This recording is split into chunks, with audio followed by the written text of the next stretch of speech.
जो सानहे की हम बात करें, इस तरह के सानहात पहले भी हमने देखे हैं, लेकिन वो सियासत की नज़र हो जाते हैं। सानहा गुल प्लाजा पर भी कौमी असम्बली में हुक्मरान इत्तेहाद और आमने सामने आया, जहाँ पर मुत्तहिदा कौमी मूवमेंट पाकिस्तान और पाकिस्तान पीपल्स पार्टी एक दूसरे पर हमें इल्ज़ामात लगाते हुए बुछाड़ करते हुए नजर आए। और ऐसे में वज़ीर दिफा ख्वाजा आसिफ ने भी तनकीद की। कौमी असम्बली का जो इजलास है डिप्टी स्पीकर गुलाम मुस्तफ़ा शाह की ज़ेर सदारत हुआ और MQM के मुतालबे पर इजलास का एजेंडा उसको मुअत्तल करके कराची में पेश आने वाले सानहा गुल प्लाजा पर बहस की गई और इस दौरान हुक्मरान इत्तेहाद हमें तकसीम होता हुआ नजर आया। सियासी जमातें आमने सामने आई और बड़ा इंपॉर्टेंट स्टेटमेंट या हम कहें इजहार ख्याल किया गया फारूक सत्तार साहब की जानिब से। वो हमारे साथ भी मौजूद होंगे, लेकिन पहले सुन लीजिए कल नेशनल असम्बली में उन्होंने कहा क्या था।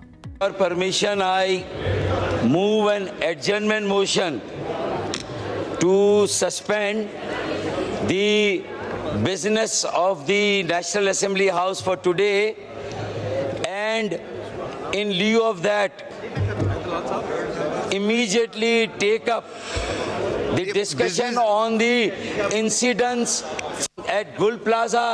80 अफराद अब भी लापता हैं, 40 से ज़्यादा वहाँ पर लाशें मिल चुकी हैं, जिसके पास कराची का मैंडेट नहीं दही सिंध का मैंडेट है, फिर भी हर शहरी की तकदीर का फैसला वो कर रहे हैं। कराची पाकिस्तान है, आप मुझे बताएं ना कि पाकिस्तान फिर कराची और कराची वालों के लिए आवाज़ गूंजी है कौमी असम्बली के अंदर, और फारूक सत्तार साहब ने एक मरतबा फिर आवाज़ उठाई है। इससे पहले कि मैं फारूक सत्तार साहब की तरफ जाऊँ, एक इम्पॉर्टेंट स्टेटमेंट जो कल आया पीपल्स पार्टी के रुकने कौमी असम्बली शहरा रज़ा साहिबा की जानिब से, मैं उसको ज़रा लाजमी शामिल करना चाहूँगी। उन्होंने ये कहा कि सानहा गुल प्लाजा पर जो कुछ भी हुआ उसको उन्होंने कंपेयर किया है कि न्यूजीलैंड में आग लगी तो 40 अफराद जाँ बहक हो गए थे। उन्होंने कहा कि सिंध की तारीख हज़ारों साल पुरानी है, ये वो वाहिद सूबा है जिसने दिल खोल कर मुहाजिरों को वेलकम किया था ना। इस मोमेंट के ऊपर मुहाजिर और सिंधी का नारा या इस तरह की बात करना, दिस इज़ बियॉन्ड अंडरस्टैंडिंग, ये समझ में नहीं आता है। फारूक सत्तार साहब की तरफ चलते हैं, उनको वेलकम करते हैं। बहुत बहुत शुक्रिया फारूक सत्तार साहब हमें ज्वाइन करने के लिए। सबसे पहले तो मैं ये चाहूँगी कि आप जो कराची में हुआ, जो सानहा गुल प्लाजा है, ये ट्रेजेडी है जो कि मुझे लगता है कराची वालों की किस्मत में लिख दी गई है, क्योंकि ये पहली मर्तबा नहीं हुआ। मैं चाहूँगी उसके ऊपर आप कुछ कहिए, उसके बाद हम आगे बात करते हैं। सबसे पहली बात तो यही है ना कि ये एक बहुत ही अलमनाक और अंधोनाक सानहा है और वक्त करता है परवरिश बरसों, हादसा एकदम नहीं होता। तो ये किसी पर भी इल्ज़ाम धर दें, लेकिन होता क्या है कि भाई जो सिटिंग गवर्नमेंट है, चाहे वो KMC हो और उसकी काउंसिल, उसके मेयर हों जो उसके सरबरा हैं मुर्तज़ा वहाब, और इसी तरह वज़ीर आला सिंध और उनकी सूबाई हुकूमत जो गुज़िश्ता 17 सालों से जो पीपल्स पार्टी की हुकूमत सिंध में बराजमान है, बिला शिरकत गैरे इख्तियारात, वसाइल, इख्तिदार, फैसला करने का इख्तियार, ज़मीनों से मुतालिक महकमे इदारे, उसके बाद पुलिस और हर तरह की जो एग्जीक्यूटिंग मशीनरी है, वो सारी उनके अंडर में है ना। तो अब इसलिए ये 18 सालों के इस अगर हम उसको देखें तो फिर उनका इस सानहे के मौके पर पहुंचना 24 घंटे के बाद, तकरीबन 22 घंटे बाद वजीर आला वहाँ विजिट करते हैं और जाए वकुआ पे, और 23 घंटे के बाद मेयर कराची वहाँ पहुँचते हैं। तो ये इससे ज़्यादा लोगों में बेचैनी, इस्तराब और इनकी सारी जो उंगलियां हैं फिर वो सूबाई हुकूमत और KMC के मेयर की तरफ उठती हैं सारी ना। वो यही फिर लोग कहते हैं कि आग लगे सारी बस्ती में, अब्दुल्ला रहे अपनी मस्ती में। तो ये रोम जलता रहा और नीरू बांसी बजाता रहा। अफसोस की बात है, अब कहते हैं कि 30 के करीब लोग जाँ बहक हो चुके हैं, 80 से ज्यादा लापता हैं। अब जाहिर है कि वो इस इमारत के मलबे से जो खाकस्तर हो चुकी है, जो जमीन बोस हो रही है, उसमें से आपको कहाँ अब जिंदा लोग मिलेंगे। तो अल्लाह ताला अपना फजल करम फरमाए, जो लोग जाँ बहक शहीद हुए हैं फारूक साहब, आपको नहीं लगता कि जितनी मर्तबा आग लग चुकी है, ऐसा लगता है कि जो स्टेक होल्डर्स हैं, जो कि जिम्मेदारान हैं, उनके ज़मीर भी शायद उसके अंदर जल के ख़त्म हो चुके हैं। I am sorry if I am a bit too bitter right now, क्योंकि ये पहली मर्तबा नहीं है और आप भी जानते हैं, आप भी कराची के इनफैक्ट स्टेक होल्डर्स में से मैं कहूँगी एक हैं। कराची के अंदर आपकी भी MQM की भी रह चुकी है लोकल गवर्नमेंट, एक मर्तबा नहीं कई मर्तबा रह चुकी है। हमेशा एक दूसरे के ऊपर ब्लेम डाल दिया जाता है कि इसकी वजह से हुआ है, हमारे पास इख्तियारात नहीं थे।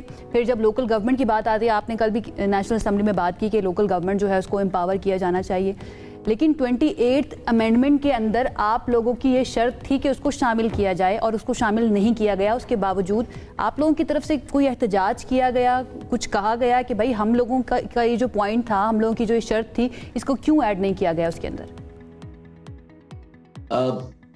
इल्जाम किसी पर भी आप दे देना, लेकिन अगर निज़ाम की खराबी है और निज़ाम ही रिस्पॉन्सिव नहीं है और जवाबदेह नहीं है और किसी मसले का हल उसमें ढूंढना जो है वो एक्सरसाइज इन फ्यूटिलिटी है, तो इसका मतलब ये हुआ कि हमने तो यही बात की ना कि हम मेयरशिप तो हमारे पास आती रही माजी में और हमें भी गिना गया कि भाई ये तो इख्तियार के बगैर अगर मेयरशिप आती रही तो फिर भी जो डिलीवर कर सकते थे हमने किया, लेकिन इख्तियार का रोना तो हम रोते रहे, वसाइल का रोना तो रोते रहे, लेकिन सूबाई हुकूमत के पास अब रोने का जवाब इसलिए नहीं है कि 18वीं तरमीम के बाद अब मजबूत सूबे, मजबूत पाकिस्तान की जमानत है। आप अब उस जवाब दिया ना शहला रज़ा साहिबा ने, पहले वो कहती है न्यूजीलैंड में भी आग लगी तो 40 लोग मर गए थे। कभी हमने ये नहीं सुना कि न्यूजीलैंड की असेंबली के अंदर पाकिस्तान की मिसाल दी गई। देखिए पाकिस्तान में आग लगी थी, वहां पे भी तो 100 बंदा मर गया था। देखिए न्यूजीलैंड की इमारत में अगर कोई आग लगी और उसमें 40 लोग जहां बहक हुए, दुनिया में ऐसे वाकयात होते हैं, तो उनके पास उसकी तहकीकात भी गैर जानिबदाराना होती है। कमिश्नर उस शहर का जो हुकूमत का एक कारिंदा है, मातहत है, उसके जरिए से थोड़ी होती है। फिर एक आला सतह का जुडिशियल कमीशन बनाया जाता है जिसमें सुप्रीम कोर्ट का कोई जज उसका चेयरमैन हो और 2 उसके साथ हाई कोर्ट के जज हो, और फिर उसके बाद तय हो जाएगा कि भाई जो इमारत बनी थी उसमें कमेटी तो यहाँ पर भी बना दी गई है और इस तरह के सानेहात पर हमने देखा पहले भी कमेटियां बनती रही हैं, कमीशन बनते रहे, लेकिन उसका कोई एंड रिजल्ट हमें समझ नहीं आता या किसी एक को या वाज़ेह तौर पर जिम्मेदार किसी को ठहराया नहीं जाता या इस तरह की सजा दी जाए कि आइंदा इस तरह के वाकयात ना हो। आपकी नजर में, मैं नहीं चाहती को सियासी पॉइंट स्कोरिंग हो, आपकी नजर में इस तरह के हादसात का रिस्पॉन्सिबल कौन है? कोई एक सियासी जमात है जो वहां पर रूल कर रही है या पर कोई इदारे हैं या बिल्डिंग कंट्रोल अथॉरिटीज हैं? आपकी नजर में असल जिम्मेदार कौन है? देखिए बिल्कुल साफ बात है कि अगर 2010 के बाद कोई 15 साल हो गए, अगर सूबाई खुद मुख्तारी का मामला खासी हद तक तय हो गया और तमाम सूबाई जुमला उमूर, यहाँ तक के बल्दियाती उमूर भी उन्होंने गस्ब कर लिए। मुशर्रफ साहब के ज़माने का कानून ख़त्म करके जो बल्दियाती कानून वज़ा किया वो 140A की सरीह नफ़ियत, जिसको जस्टिस गुलजार अहमद शेख ने हमारी एक पिटीशन पे कहा कि हाँ ये गलत किया गया, ये मुतसादिम है सारे सूबों के क़वानीन 140A की स्पिरिट से, तो उसके मुताबिक बनाया जाए। फिर भी तौहीन अदालत का इर्तिकाब हो रहा है लेकिन उसके मुताबिक उनको नहीं बनाया जा रहा। तो फिर तो देखें सूबाई हुकूमत का लार्जर अम्ब्रेला ही इन सारी चीज़ों का जिम्मेदार है। वो अपने मेयर को अगर इख्तियारात ना दें कि उन्हें जो फायर सेफ्टी के लिए, हेल्थ सेफ्टी के लिए उन्हें जो चीज़ें दरकार है वो उनको पूरी मिलनी चाहिए, अगर वो नहीं मिलती तो हम तो मेयर का मुकदमा लड़ना, चाहे छीनी हुई कुर्सी हो, धांधला करके 50 सीटें हमारी कम करके जबरदस्ती वो अपना मेयर किया है कराची। क्योंकि एमक्यूएम भी डेफिनेटली एक स्टेक होल्डर है कराची के अंदर। आप कहते हैं आपका वोट बैंक है, चाहे उस पर डाका डाला, आप लोगों के बकौल उस पर डाका डाला गया, लेकिन आप एमक्यूएम को सपोर्ट करने वाले लोग वहाँ पर मौजूद हैं। एमक्यूएम अब क्या करने जा रही है? क्योंकि कुछ रोज़ पहले हमने देखा था अली खुर्शीदी साहब ने कहा था कि कराची बचाओ मुहिम भी कोई शुरू करने लगे हैं, उसके अंदर फिर आप लोग क्या करेंगे? एंड देन कोई प्लान अभी तक बनाया गया है, कोई गोल्स रखे गए हैं कि एहतजाज किया जाएगा या असम्बली में आवाज़ उठाई जाएगी, किया जाएगा? देखिए इसका पहला तो मकसद ये है कि कराची स्ट्रेटेजिक प्लान, जो कराची का मास्टर प्लान एमक्यूएम ने वज़ा किया था, उससे हटकर कोई और प्लान बन रहा है और अगर उस प्लान का की जवाबदेही नहीं हुई, हिसाब नहीं हुआ कि उसकी कितनी संगीन खिलाफ वर्जियाँ की गई हैं 2018 के बाद से ख़ास तौर पर, और 2007 में जब ये बना था उसके बाद से, और वो हुकूमत सिंध ने भी उसको नोटिफाई करके उसको अप्रूव किया है। अब कोई नया प्लान बनेगा तो इसका मतलब लोगों की आंखों में धूल झोंकी जाएगी। तो पहली बात तो ये, तो हम उसके लिए लोगों में जाकर एक शऊर और आगे ही दे के उन्हें किसी पुरअमन एहतजाज के लिए हम तैयार कर रहे हैं और हम अपनी मास बेस को और आवाम से दोबारा जुड़ के हम हम उसको जो है वो अपने साथ मिला दें, ताकि कोई तहरीक अगर शुरू करनी है कराची को बचाने, और कराची को बचाना मकसद पाकिस्तान को बचाना है, कराची की तामीर तरक्की से पाकिस्तान की तामीर तरक्की जुड़ी, बका और सलामती से पाकिस्तान की कराची को बचाने के लिए मशवरा क्या देंगे फारूक सत्तार आप सिंध गवर्नमेंट को, क्योंकि आप भी स्टेक होल्डर हैं, क्या करना चाहिए फौरी तौर पर? ज़ाहिर है सबने मिलकर ही कराची को बेहतर करना है। पहला मशवरा तो ये देखिए लीड कौन लेगा, वजीर आला लेंगे, लीड कौन लेगा, मेयर कराची लेंगे। अब तक इनके दौरे इख्तिदार में इन्होंने कोई ऑपोजिशन की जमातों को, चाहे वो सूबे की हो चाहे वो केएमसी की हो, क्या उनको बुलाकर वो किसी बात पे कोई इत्तेफाक राय कायम करने की, अपने किसी मंसूबे या किसी चीज पर उनको जो है वो एतमाद में लेने की कोशिश की?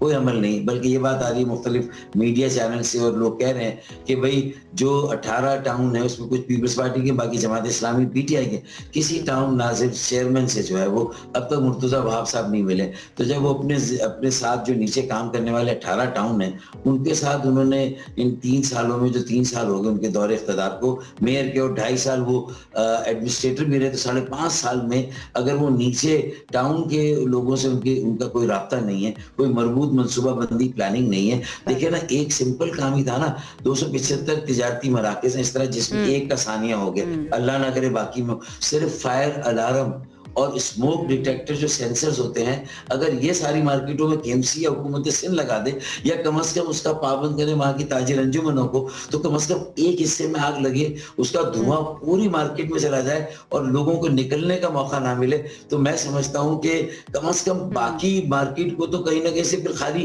कराया जा सकता है। लोगों को कॉट अनअवेयर्स, उनको पता नहीं होता, और अचानक उनकी दुकानों में और उनके हिस्से में भी वो धुआं आ जाता है। और अपनी मजलिस से कायमा को फारूक सत्तार साहब, ड्रिल्स करवाई जाती हैं। आई रिमेंबर, मैं थोड़ा सा बाहर रहकर आई हूँ, हम जिस बिल्डिंग में रहते थे वहां पर हर कुछ अरसे के बाद महीने में एटलीस्ट एक मरतबा ड्रिल करवाई जाती थी कि अगर आपको भागना पड़े तो आपने कहाँ से जाना है।